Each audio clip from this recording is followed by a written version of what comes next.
Hello everyone. আরে তোমরা কি ভেবেছিলে যে আমি what I eat in a day আর দেবো না? আরে না না, সেটা কি করে হয়? আমি কি খাচ্ছি না খাচ্ছি সেটা তো শেয়ার করতেই হবে। বাইরে পড়ছিল বৃষ্টি, আর বৃষ্টির দিনে আমি গ্রিন টি না খেয়ে আমি খেলাম দারুণ একটা কফি। আর এটা যদি তোমরা রেসিপিটা চাও অবশ্যই কিন্তু আমি ইনস্টাগ্রামে তোমাদের সাথে শেয়ার করে দেবো।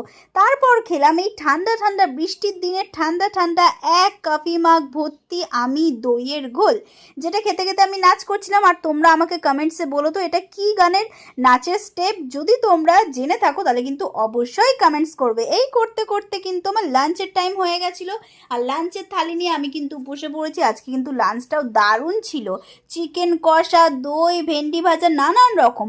বিকেল হতে না হতেই খেয়েছিলাম আমি একটু ফল। কাঁঠালটা কিন্তু একদমই তোমাদের দেখানোর জন্য নিয়েছিলাম, অ্যাভয়েড করেছিলাম। তারপর খেয়েছিলাম ম্যাগি, আর রাতে কিন্তু ডিনার করেছিলাম চিড়ে ভাজা দিয়ে। আর চিড়ে ভাজা তো তোমরা কে কিরকম রসুন দিয়ে খাও অবশ্যই জানিও। চলো আজকের মতো বিদায় নিলাম, টাটা।